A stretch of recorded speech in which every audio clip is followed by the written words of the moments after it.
Stabiliser പോലുള്ള electric ഉപകരണങ്ങൾ service ചെയ്യുന്ന സമയത്ത് വളരെയധികം ശ്രദ്ധിക്കണം.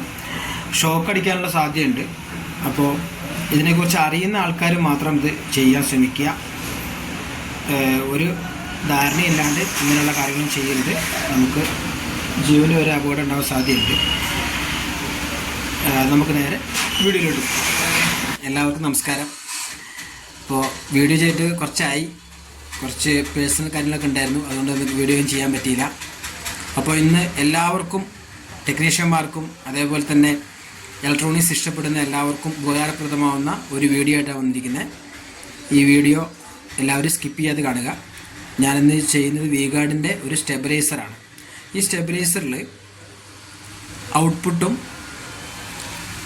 ഇൻപുട്ടും ഔട്ട്പുട്ടും ഒന്നും വരുന്നില്ല.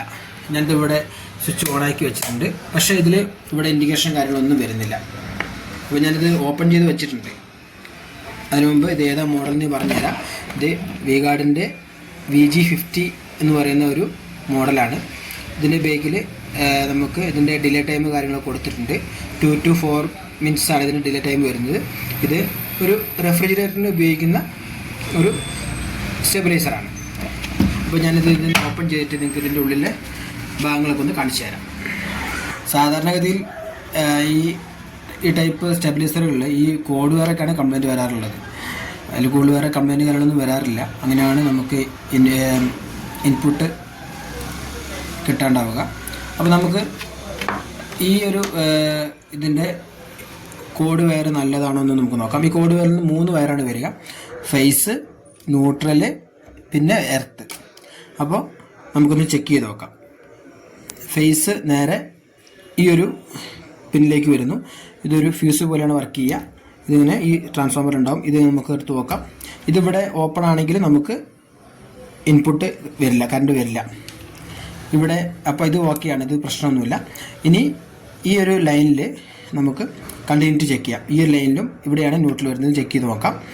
അത് ഞാനിതിൻ്റെ കോഡ് ചെക്ക് ചെയ്യുന്നതിന് വേണ്ടിയിട്ട് ഫേസിൻ്റെ കോഡ് കറക്റ്റാണോ എന്ന് അറിയാൻ വേണ്ടിയിട്ട് ഈ ഒരു പൊസിഷനിൽ ഞാനിവിടെ ഇതിൻ്റെ ഒരു പ്രോബ് വെച്ചിട്ടുണ്ട്, മൾട്ടിമീറ്റർ പ്രോബ് വെച്ചിട്ടുണ്ട്.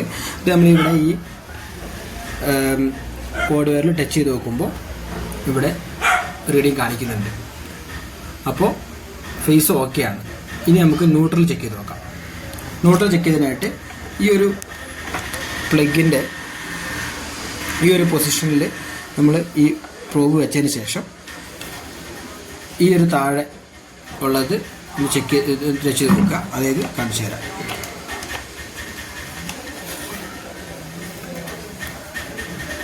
നോക്കൂ, അപ്പോൾ അതും കണക്ഷൻ വരുന്നുണ്ട്. അപ്പോൾ കോഡ് വരുന്ന പ്രശ്നമല്ല.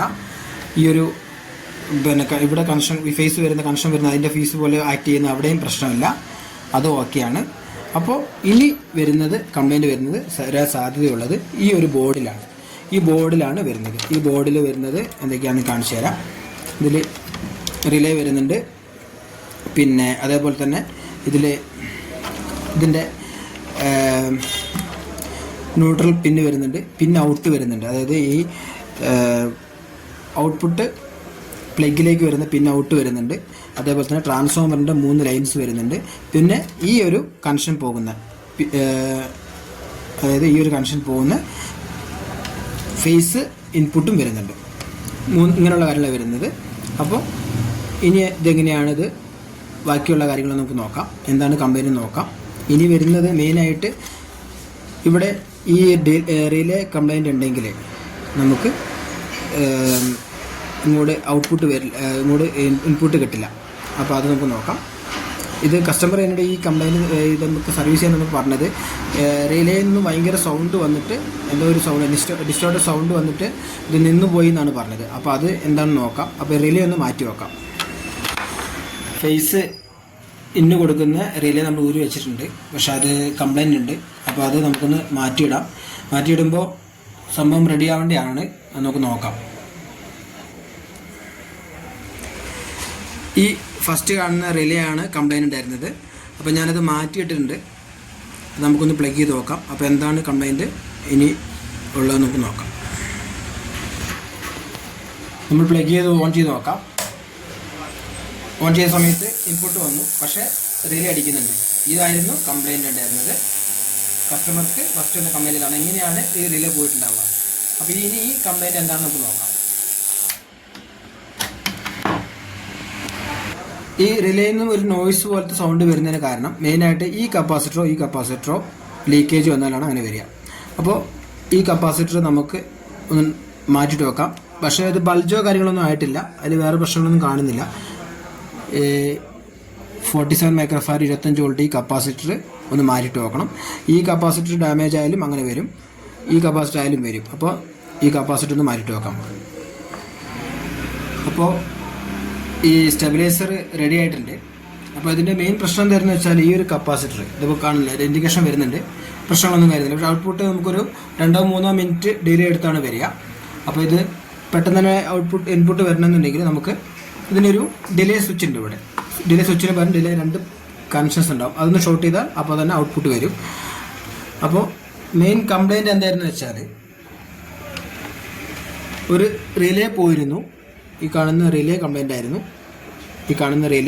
ആയിരുന്നു, അതേപോലെ തന്നെ ഈ ഒരു കപ്പാസിറ്ററും കംപ്ലൈൻ്റ് ആയിരുന്നു. അപ്പോൾ ഞാനിപ്പോൾ ഇതിൻ്റെ ഈ സ്വിച്ച് പോളൊന്ന് ഷോർട്ട് ചെയ്യുകയാണ്, ആ സമയത്ത് അവിടെ ഔട്ട്പുട്ട് വരും. കണ്ടോ, ഔട്ട്പുട്ട് വന്നു. അപ്പോൾ ഇത്രയേ ഉള്ളൂ. അപ്പോൾ ഇന്നത്തെ വീഡിയോ എല്ലാവർക്കും ഇഷ്ടമായി വിചാരിക്കുന്നു. അപ്പോൾ ഇത് എല്ലാവർക്കും ഉപകാരപ്പെടും, കാരണം ഇതൊരു റെയർ കംപ്ലൈൻ്റ് ആണ്. അപ്പോൾ എല്ലാവർക്കും ഇഷ്ടപ്പെട്ടെന്ന് വിചാരിക്കുന്നു. എല്ലാവരും സബ്സ്ക്രൈബ് ചെയ്യുക, നിങ്ങളുടെ ഇലക്ട്രോണിക്സ് ഇഷ്ടപ്പെടുന്ന സുഹൃത്തുക്കൾക്ക് ഷെയർ ചെയ്യുക. Thank you. പുതിയൊരു വീഡിയോ ആയിട്ട് വീണ്ടും കാണുന്നതായിരിക്കും.